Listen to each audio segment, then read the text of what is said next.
আপনারা আমাকে বলেন যে আর কিভাবে বললে আপনারা বুঝবেন, আর কিভাবে কইলে আপনারা বুঝবেন, আপনারা মূল্যায়ন করবেন।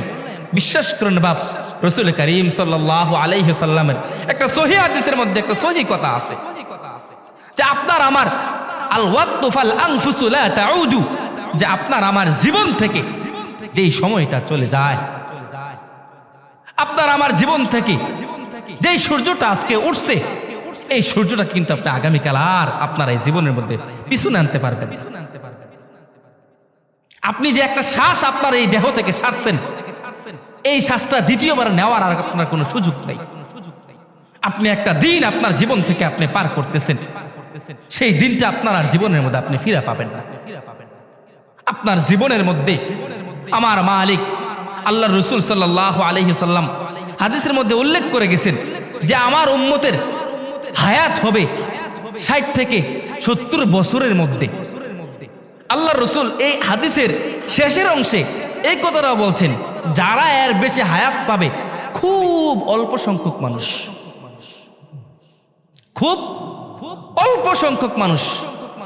এখন তো বাপ সকালবেলা আপনার সাথে বৈশা হোটেলের মধ্যে চা খাইছি, বাড়িতে এসে শুনছেন তার মৃত্যুর খবর, ঠিক না? আরে আপনিই তো বলেন, আরে একটু আগেই তো, আরে সকাল 10টা বাজেই তো আমি তার সাথে চা খাইলাম, সে তো আমাকে অনেক কিছু জিজ্ঞাসা করলো। বাড়িতে আইয়া বুকটা ব্যথা করতেছে, হার্ট স্ট্রোক, হার্ট অ্যাটাক নাই, মাথাটা ঘুরুন দিয়ে ভরে গেছে গা, স্ট্রোক কইরা দুনিয়ার জমিন থেকে নাই। আল্লাহ রাসূল সাল্লাল্লাহু আলাইহি ওয়াসাল্লাম আমাদেরকে বলছেন যে আমার এই উম্মতের হায়াত কিন্তু ৬০ থেকে ৭০ বছরের মধ্যে। আপনি একটু আপনার জীবনের মধ্যে আপনি ক্যালকুলেশন করেন, আপনার বয়স যদি হয় ৬০ বছর, আপনি বুঝতে বুঝতে ১৫ বছর চলে গেছে। আপনার বুঝ হইতে হইতে আপনার ১৫ বছর চলে গেছে। এই ১৫ এই বাকি রইল কত বছর? ৪৫ বছরের মধ্যে আপনি সারা দিন রাত কিন্তু আমল করেন না। ৫ ওয়াক্ত নামাজ আপনার জন্য আল্লাহ ফরজ করছেন, এর মধ্যে এই ৪৫ বছরের মধ্যে আপনি আরো ২০ বছর খালি ঘুমান। রাত্রে আপনি আমল করেন, রাত্রে আপনি আমি দাঁড়ায় দাঁড়ায় সারা রাত আমল করি, আরো ২০ বছর যায় ঘুমে ঘুমে। আপনার হায়াত থাকে আরো ২০ থেকে ২৫ বছর। আপনার এই ২০-২৫ বছরের মধ্যে আপনি কি কতটুকু আমল করছেন একটু হিসাব মিলান। আপনারা তো অনেক বয়স হয়ে গেছে, আমার তো অনেক বয়স হয়ে গেছে, আমার তো চুল পাকা ধরছে, দাড়ি পাকা ধরছে। আপনাদের তো অনেকের দাড়ি সাদা হয়ে গেছে, চুল সাদা হয়ে গেছে। তা আপনাদের বিষয় এখনো পর্যন্ত পরিবর্তন হইলেন না, এখনো পর্যন্ত রমজান মাসের প্রস্তুতি আপনারা নিলেন না। আর কবে নিবেন বাপ? আর কবে?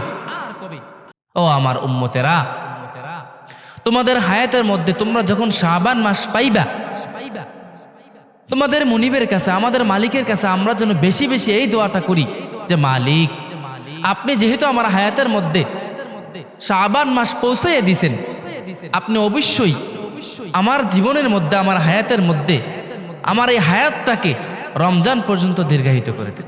সুবহানাল্লাহ। কেন? কারণ এই রমজান পর্যন্ত হায়াতটা আমরা যদি রমজান পর্যন্ত পাই, রমজান মাসটা যদি আমাদের এই জীবনের মধ্যে উপভোগ করতে পারি, তাহলে আপনি আপনার এই হায়াতের মধ্যে আরেকটা বরকতময় পূর্ণ মাস আপনি পাইবেন।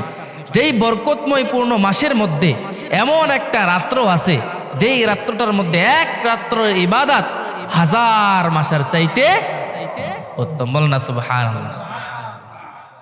তো এর জন্য আমরা শাবান মাসের মধ্যে আমরা এই দোয়াটা বেশি বেশি পাঠ করব।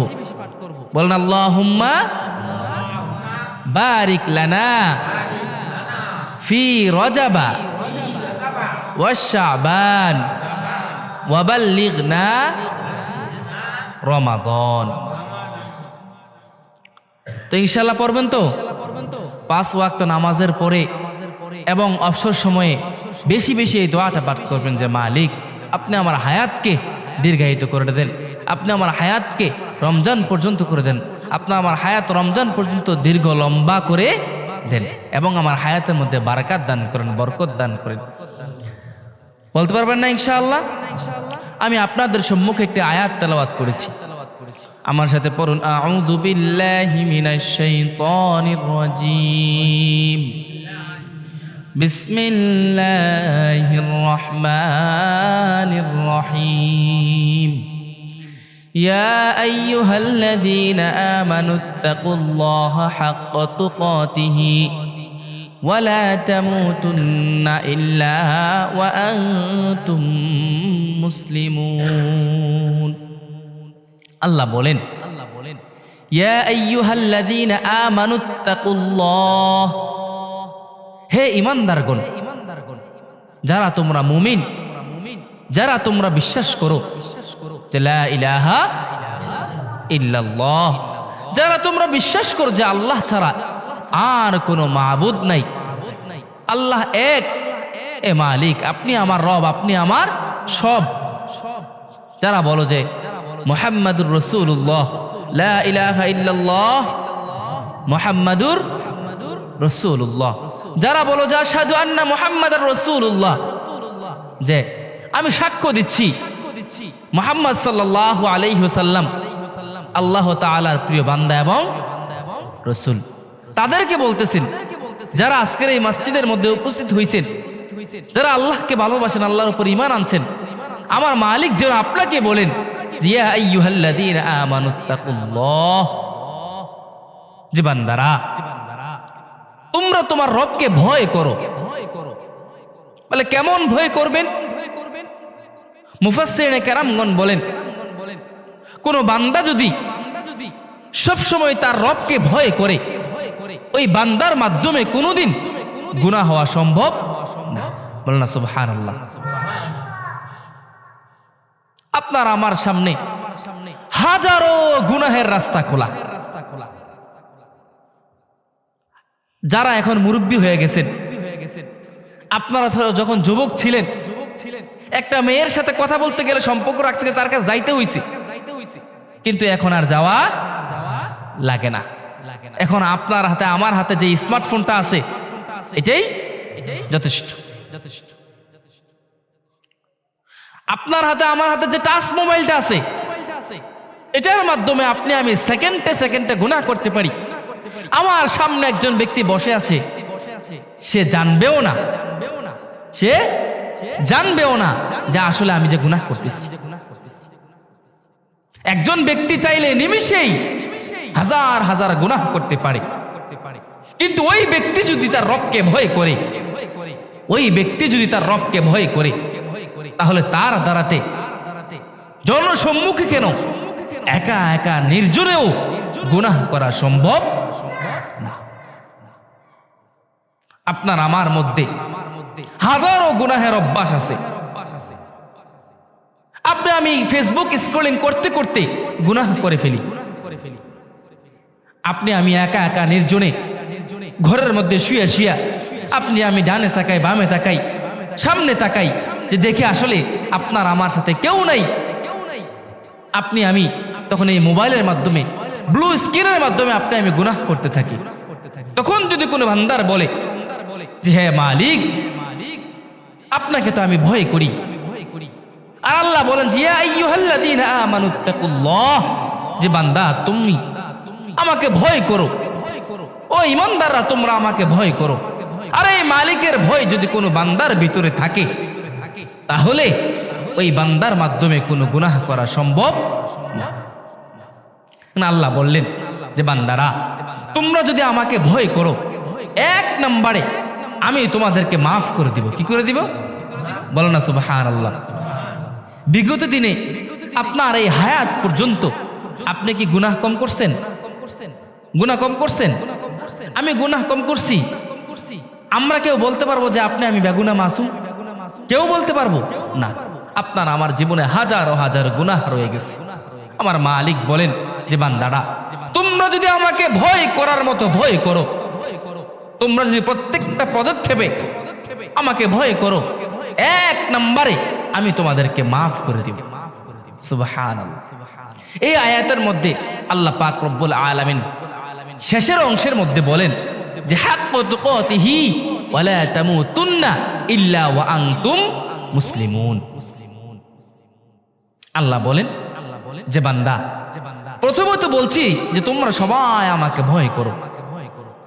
এরপরে আল্লাহ বললেন যে বান্দা তোমরা পরিপূর্ণ মুসলিম না হইয়া, তোমরা পরিপূর্ণ মুমিন না হইয়া, তোমরা পরিপূর্ণ মুসলমান না হইয়া তোমরা কিন্তু কেউ কবরে যাইও না, তোমরা কেউ মইরো না, তোমরা কেউ মইরো না। ও আমার নাম আব্দুর রহমান, আমার আব্বার নাম আব্দুল্লাহ, এর জন্য আমার বাপ মুসলমান ছিল, আমিও মুসলিম, এই নামে মুসলমান দিয়া কিন্তু বাপ কবরে পার পাওয়া যাবে না। নামে মুসলমান, নামের আগে মোহাম্মদ আছে, এই নামের আগে মোহাম্মদ থাকার কারণেই আপনি মুসলিম হয়ে গেছেন, আর এই মুসলিম হওয়ার কারণে আপনি পার পাইয়া যাবেন না বাপ, এটা না। আল্লাহ ইমানদারদেরকে বলতেছেন যে বান্দা তুমি প্রকৃতপক্ষে মুমিন হও, পরিপূর্ণ মুসলিম হও, পরিপূর্ণ মুসলিম না হয়ে কিন্তু কবরে যাইও না, পরিপূর্ণ মুসলিম না হয়ে তুমি মইরো না। আপনি একজন নবীজির উম্মত হিসাবে, আমি আপনি একজন নবীজির উম্মত হিসাবে আপনার আমার পুরা অঙ্গ প্রত্যঙ্গে, আপনার আচার, আপনার ব্যবহারে, আপনার সব কিছুর মধ্যে আল্লাহ রসুলের সুন্নত একেবারে পরিপূর্ণভাবে জড়িত হওয়া উচিত, ঠিক না?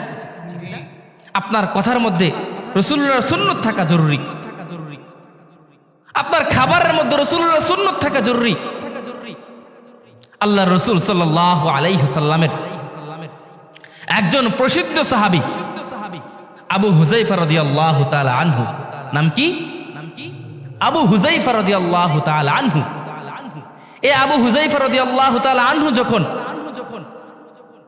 ইরানকে জয় করতে যাবেন, ওই ইরানের বাদশা আবু হুযায়ফা রাদিয়াল্লাহু তাআলা আনহুকে আপনারা দাওয়াত করছেন, আমন্ত্রণ করছেন যে ঠিক আছে আমি যুদ্ধ করতে চাই না, আপনারা আমার এখানে আসেন, আমরা কথা বলে একটা চুক্তি করতে চাই, যুদ্ধ করতে চাই না।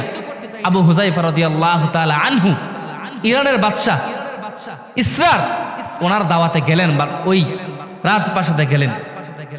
আপনি কি অবাক হয়ে যাবেন, রাজপ্রাসাদে যাওয়ার পরে ওনাকে যখন আপ্যায়নের ব্যবস্থা করলেন, খাবারের ব্যবস্থা করলেন, খাবারের ব্যবস্থা করার পর যখন খাবার খাইতেছিলেন, এক লুকমা ভাত, অর্থাৎ যখন লুকমা দেন, আমরা যখন খাবার খাই প্লেট থেকে দুই একটা ভাত পড়ে কিনা,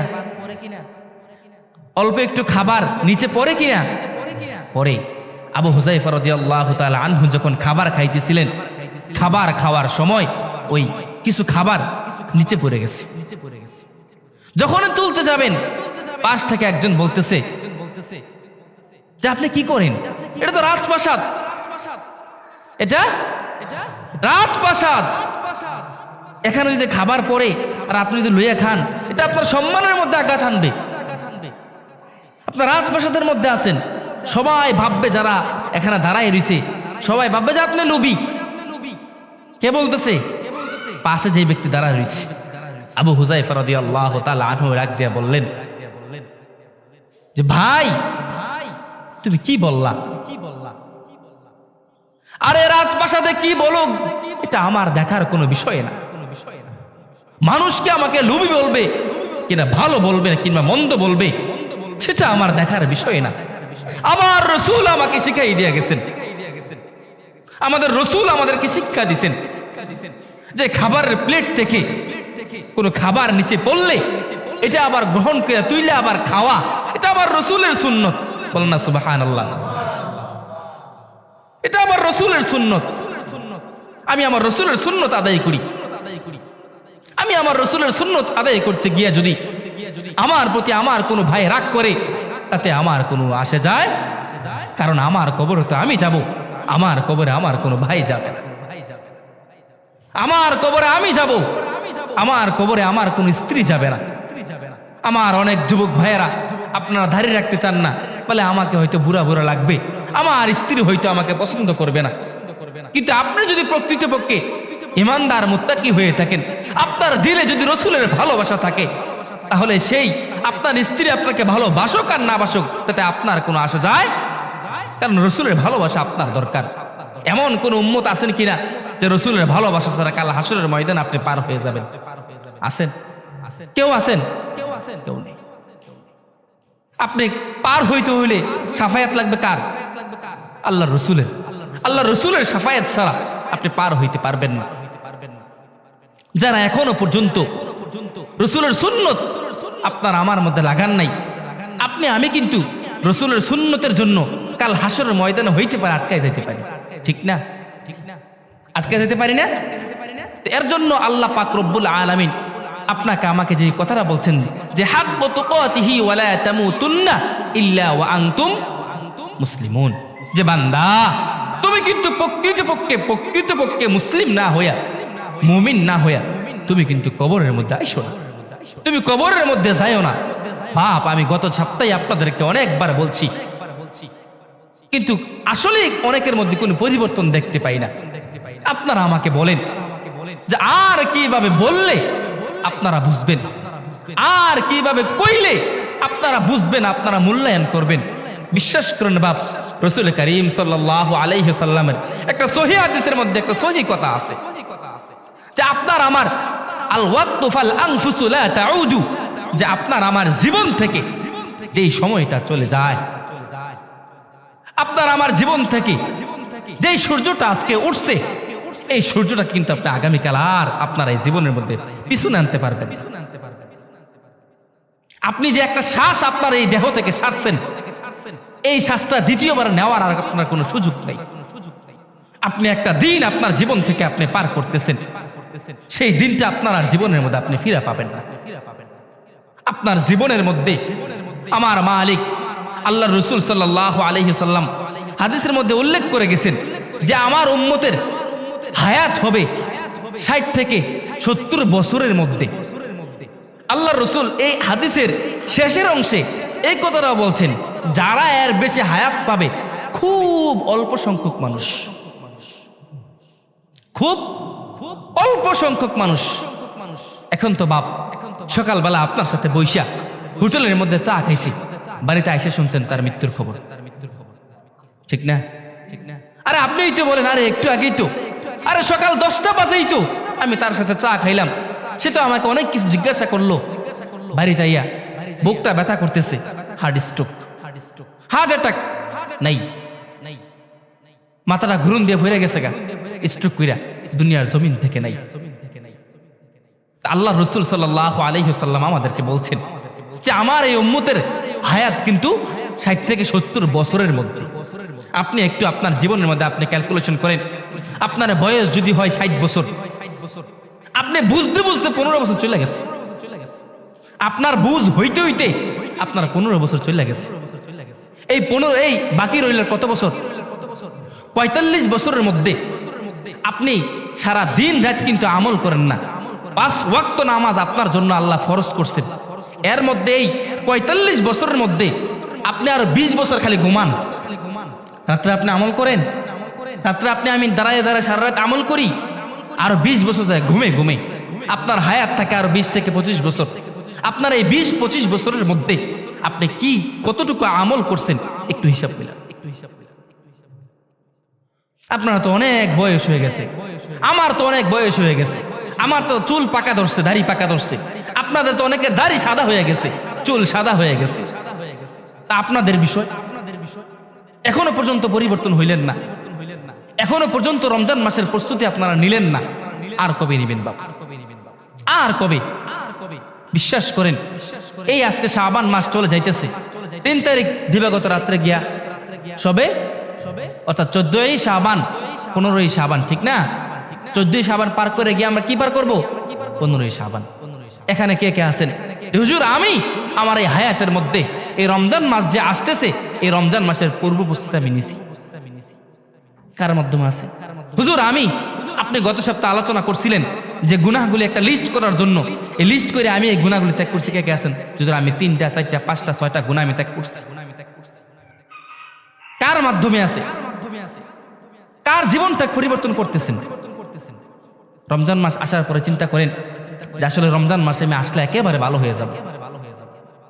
না বাপ, আপনি ভালো হইলে এখন থেকেই ভালো হতে হবে, আপনি চাইলে এখন থেকেই চাইতে হবে, আপনার পরিবর্তনটা এখন থেকেই হতে হবে। কবে করবেন? যারা আমি আপনাদেরকে বলছিলাম যারা ধূমপান করেন, এখন থেকে ছাড়ার অভ্যাস করতে হবে। আর কবে ছাড়বেন? আল্লাহ পাক রব্বুল আলামিন আমাদের সকলকে এই বিষয়গুলি রমজান মাস আসার আগেই পরিবর্তন করার তৌফিক দান করুক। সকলে বলে আল্লাহুম্মা আমিন।